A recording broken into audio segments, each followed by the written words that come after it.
Ustaz, kalau kita bicara tentang kesalahan, apakah kesalahan manusia ini dikit apa banyak? Kecil apa besar? Perhatikan Bunda ya, ada tingkatan yang harus disucikan dalam diri kita. Ya, ada tingkatannya. Manusia itu tingkatan pertama, kalau dia berbuat salah namanya aib. Apa namanya? Satu, aib. Oke. Dua, naik lagi. Namanya maksiat. Apa namanya? Aib, maksiat. Naik lagi, ada namanya dosa. Apa namanya? Naik lagi, ada namanya durhaka. Apa namanya? Nanti naik lagi, ada yang namanya zolim.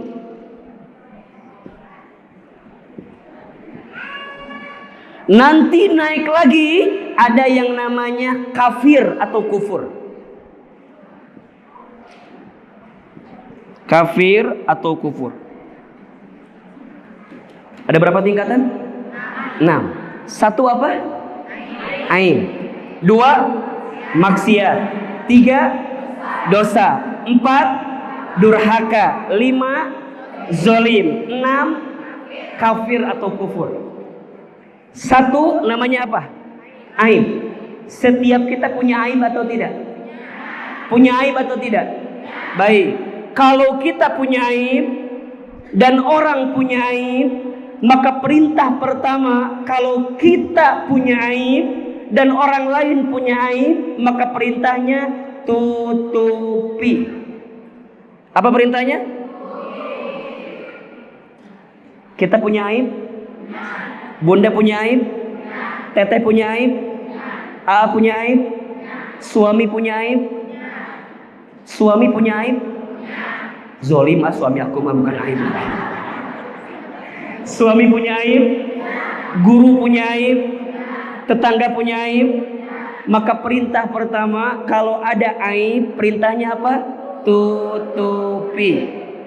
Bunda izin ya, Ahilman percaya dalam setiap rumah tangga pasti ada aib pasangan kita, betul? Maka di antara kewajiban Bunda sebagai seorang istri, tutupi aib suami kita. Karena bagaimanapun suami kita adalah pakaian kita, kita adalah pakaian suami kita. Jadi ada yang di rumah tangga itu kalaupun aib, apa perintahnya? Tutupi. Jelas? Baik. Yang kedua apa? Maksiat. Maksiat itu kesalahan dalam hidup kita. Kita pernah punya salah? Kita pernah punya salah? Sering berbuat maksiat? Apa di antara contoh maksiat? Sederhana ya, contoh. Ngomongin orang lain. Maksiat atau bukan? Ngagibah, maksiat bukan? Julid, maksiat bukan? Maksiat? Biasa ngaji, tiba-tiba henteu ngaji. Alasanna senam jumba. Bisa ngaji, tapi teu ngaji. Alasannya bukan uzur syar'i, tapi ada alasan yang membuat kita meninggalkan kebaikan. Namanya apa? Maksiat. Bunda ngaji, tapi pas ngaji ngobrol. Itu aib atau maksiat? Maksiat. Kenapa disebut maksiat? Karena ada orang yang merasa dirugikan dengan ngobrolnya Bunda. Mata kalau ngobrol wae ngobrol wae terus.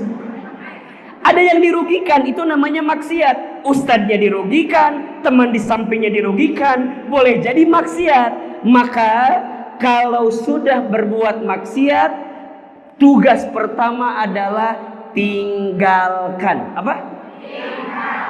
Oke.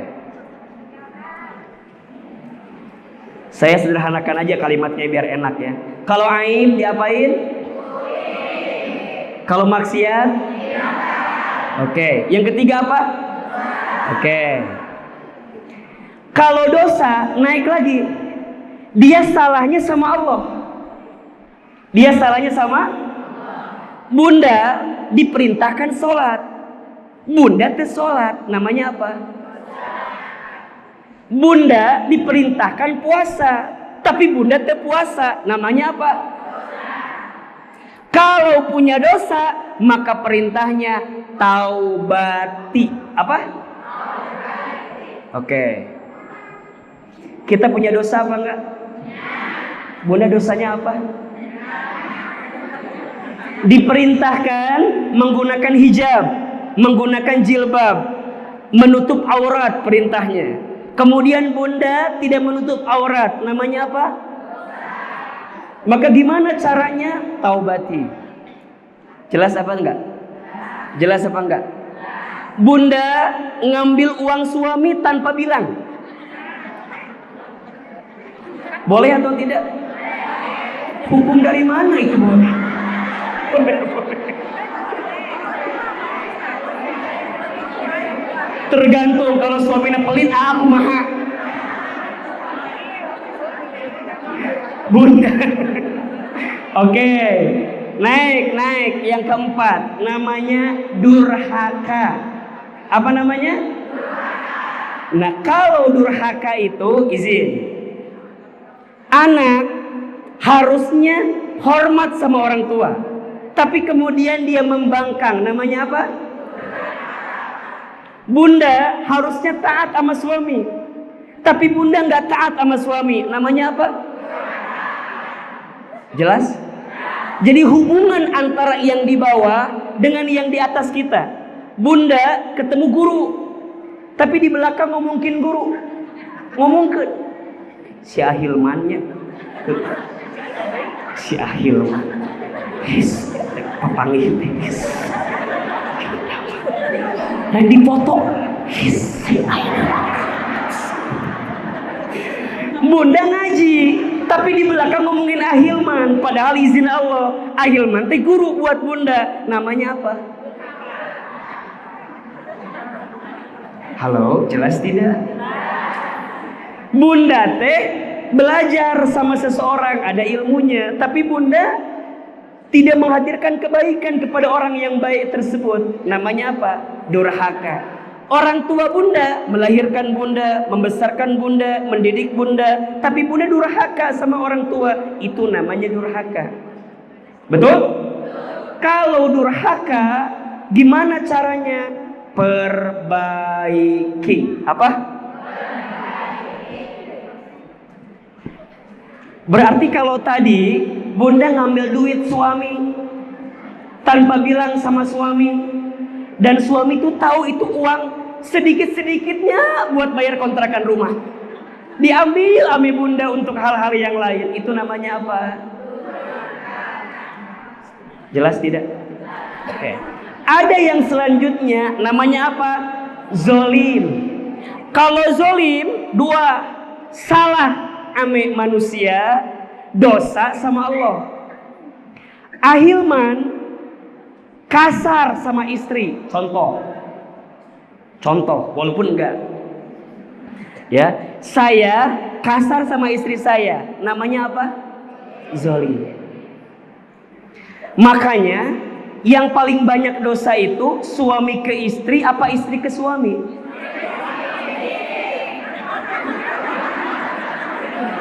Yang paling banyak dosa suami ke istri apa istri ke suami?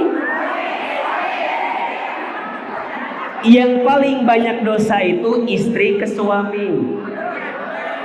Suami ke istri mah gak ada dosa, namanya zolim. Namanya apa? Kalau Bunda bikin salah sama suami, namanya apa? Dosa. Kalau Ahilman bikin salah sama istri, namanya apa?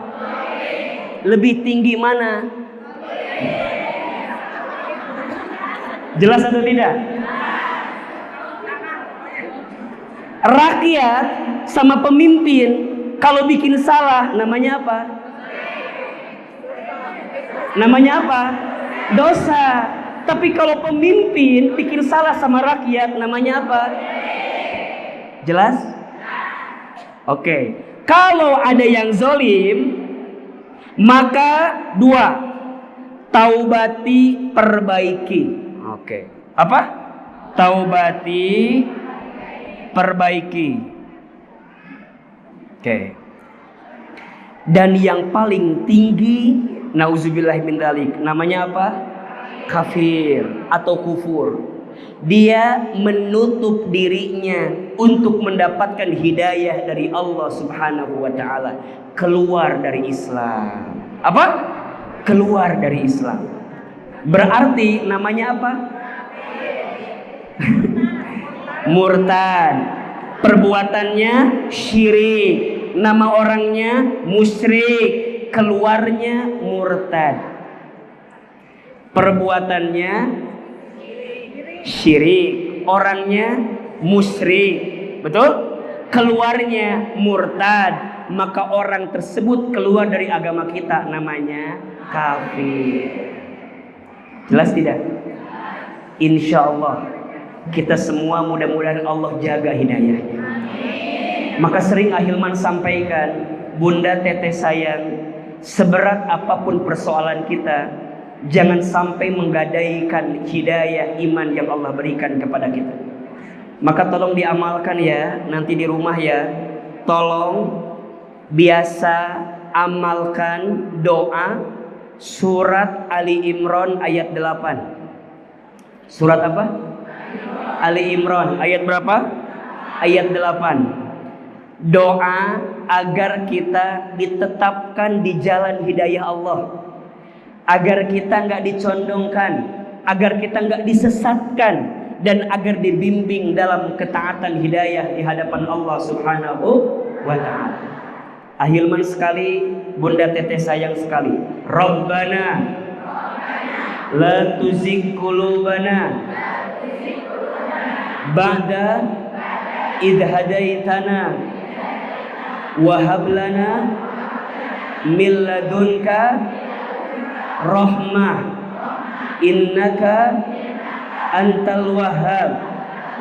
Lebih keras, Rabbana la tuzigh qulubana ba'da idh hadaitana wa hab lana min ladunka rahmah innaka antal wahhab. Bunda, itu doa. Ustaz, kalau kita udah masuk golongan yang keenam, apa yang harus kita lakukan? Segera kembali kepada Allah, kembali ke jalan Allah, kembali menjemput hidayah Allah, kembali kepada Islam. Perhatikan, maka semua kesalahan, lihat, semua kesalahan kecuali syirik kepada Allah, semua berpotensi diampuni oleh Allah. Saya ulangi, semua kesalahan kecuali syirik kepada Allah, semua berpotensi diampuni oleh Allah. Punya aib, apa tugasnya? Tutupi. Punya maksiat, tinggalkan. Punya dosa, taubati. Punya durhaka, perbaiki. Pernah zolim, taubati dan perbaiki. Semua kesalahan berpotensi diampuni dosanya oleh Allah, kecuali orang yang syirik kepada Allah Subhanahu wa ta'ala. Maka Bunda sayang, izin ya, izin. Semua di antara kita ingin menjadi orang yang kembali. Mau atau tidak? Ingin atau tidak? Maka mulai. Satu, yang punya aib, tutup aib kita. Yang punya maksiat, tinggalkan maksiat kita. Yang punya dosa, bertobat dari dosa-dosa kita. Yang pernah durhaka, perbaiki keadaan kita. Yang pernah zolim, taubati dan perbaiki semua keadaan. Bunda tanya sama Ahilman, dosa Bunda tuh banyak, gede banget, apakah mungkin diampuni oleh Allah? Jawabannya pasti dan mungkin. Coba Bunda buka surat Az-Zumar ayat 53. Surat apa? Az-Zumar ayat berapa? 53.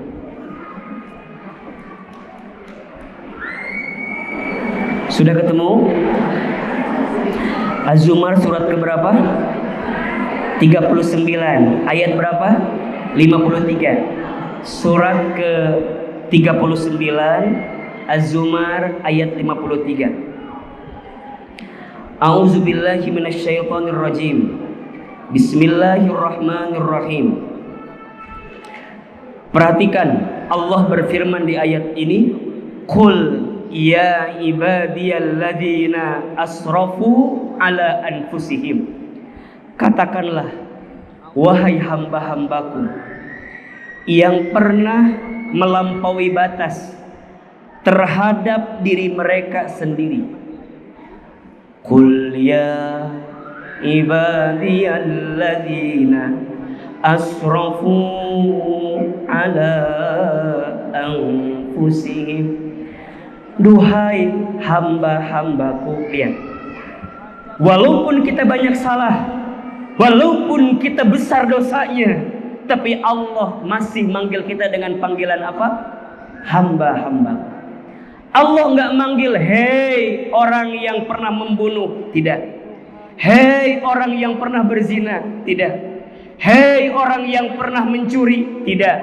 Hei orang yang pernah durhaka sama orang tua, tidak. Hei orang yang pernah makan riba, tidak. Hei orang yang pernah ngomongin orang lain, tidak. Hei orang yang suka bohong, tidak. Hei orang yang pernah ambil hak orang lain, tidak. Tapi apa panggilan Allah? Qul ya ibadiyalladzina asrafu ala anfusihim. Wahai hambaku yang pernah melampaui batas dalam berbuat kesalahan. Allah nggak nyapa dengan panggilan yang buruk. Izin ya, mohon maaf. Nih kadang-kadang kita nih mudah lisannya bilang gitu. Pencuri. Jelema bangor. Jelema jahat. Allah nggak pernah begitu. Allah nggak pernah begitu. Maka mohon maaf bunda sayang, siapapun di antara bunda yang hari ini menemukan ada orang yang berbuat salah, benci kesalahannya, jangan benci orangnya. Saya ulangi, kalau ada di antara kita yang hari ini menemukan orang berbuat salah, benci kesalahannya, jangan benci. Ulangi, benci, jangan benci. Kalau ada orang yang berbuat dosa, benci dosanya, jangan benci. Kalau ada orang yang berbuat maksiat, benci maksiatnya, tapi jangan benci orangnya. Kan misalnya, mohon izin, mohon maaf ya, bunda seringkali hari ini diperlihatkan ada si A dibuka aibnya, ada si B kelihatan salahnya. Jangan benci salahnya, jangan benci orangnya, jangan benci orangnya, benci salahnya, benci maksiatnya. Ahilman, kenapa kita nggak boleh benci orangnya? Agar di hati kita selalu ada doa yang kita panjatkan, agar orang itu bisa menemukan perubahan dalam hidupnya. Betul? Yang merubah kita siapa? Allah. Yang membolak-balikan hati kita siapa? Allah. Yang tahu tentang kita siapa? Bunda, jangan mudah menjudge orang dari luarnya. Don't judge the book by its cover. Apa artinya? Buanglah sampah pada tempatnya. Apa artinya Ustadz? Don't judge the book by its cover. Jangan mudah melihat orang dari covernya. Jangan menghakimi orang dari tampilan luarnya. Ada orang yang tampilannya seakan-akan ahli surga, tapi ternyata dia punya hati yang busuk, sehingga kelak Allah masukkan dia ke dalam api neraka. Ada orang yang seakan-akan penampilannya ahli neraka, tapi dia punya hati yang bersih, ujungnya Allah masukkan dia ke dalam surga. Bukankah bunda pernah tahu ada satu kisah, ada seorang perempuan diceritakan. Perempuan ini ahli sholat, perempuan ini ahli puasa, perempuan ini ahli sedekah, perempuan ini ahli baca Quran, perempuan ini ahli ngaji, sholat, sedekah. Tapi satu ketika ditanyakan kepada Nabi Shallallahu Alaihi Wasallam, ya Rasulullah, di manakah tempat perempuan ini? Rasul kemudian menjawab, hiya finnar, dia di dalam api neraka. Kenapa ya Rasul? Bukankah ahli sholat? Bukankah ahli sedekah? Bukankah ahli puasa? Bukankah ahli ngaji? Iya. Tapi sayang, lisannya sering menyakiti hati tetangganya.